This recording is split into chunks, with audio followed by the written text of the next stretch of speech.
Pas de petits trucs qui s'additionnent, puis voilà. C'est les plaques qui se traversent les unes après les autres.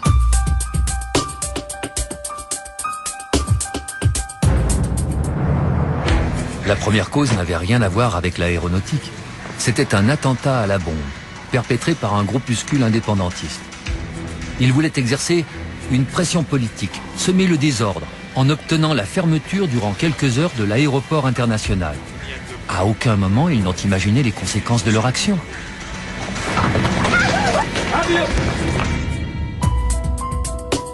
Ensuite, on nous a déroutés, nous et les autres, sur un petit terrain régional, Los Rodeos. Un aéroport à piste unique et pas équipé pour recevoir un trafic important. Et encore moins des Boeing 747. Et puis c'était un dimanche. Et il n'y avait que 2 contrôleurs à la tour. Ils étaient compétents, mais pas vraiment habitués à gérer autant d'avions.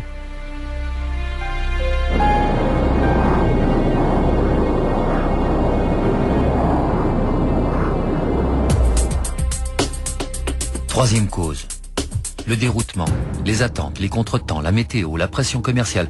Tout cela a généré chez les passagers comme chez les pilotes un véritable stress. Avec un facteur aggravant. Le commandant hollandais, lui, devait ramener son avion le jour même à Amsterdam. Et il savait qu'un retard trop important allait le clouer au sol pour la nuit et le forcer à attendre le lendemain matin.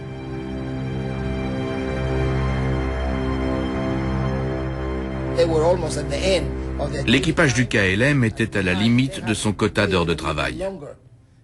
S'ils avaient dû attendre encore un peu, ils auraient été obligés de rester à Los Rodeos et de loger leurs passagers dans les hôtels des environs.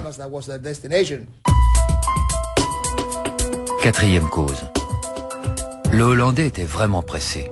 Et pour gagner quelques précieuses minutes à l'escale suivante, il a demandé à refaire le plein à Los Rodeos. Il a demandé 55 000 litres de kérosène, ce qui a alourdi l'appareil. Le rapport montre que ce n'est pas le nez du 747 de KLM qui a touché le Paname, c'est le train d'atterrissage principal. Je dirais que pour éviter le Paname, il aurait fallu que le KLM soit à une hauteur de 20-25 mètres. Si Jacob Van Zanten n'avait pas demandé de kérosène, ils auraient pu décoller une demi-heure plus tôt. Et une demi-heure plus tôt, la météo était très différente. Ça, c'est la cinquième cause. La piste de Los Rodeos est à 600 mètres d'altitude. Elle est encadrée par 2 massifs montagneux. La vallée où elle se situe est un canal naturel pour les vents et les nuages venant de la mer. Ici, la visibilité peut se réduire dramatiquement en l'espace de quelques minutes. Les nuages restent à un niveau très bas et le brouillard se maintient au sol. Vers 5-6 heures de l'après-midi, la température commence à baisser. Alors la rosée et le brouillard se forment. Le brouillard recouvrait tout. Aucun des 2 avions n'avait un contact visuel avec l'autre. Sixième cause, le terrain n'était pas équipé d'un radar sol.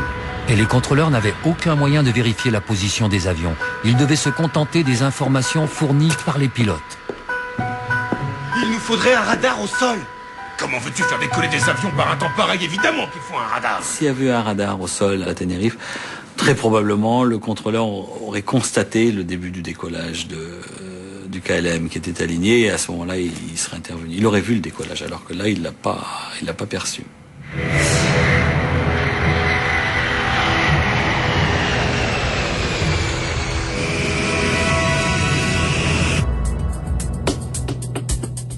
La septième cause de la catastrophe, ce fut un problème de langage.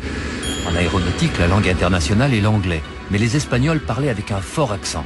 Et nos pilotes ont eu quelques difficultés à les comprendre. Pouvez-vous confirmer, s'il vous plaît? Vous voulez que le Paname 1736 tourne à gauche à la 3e bretelle?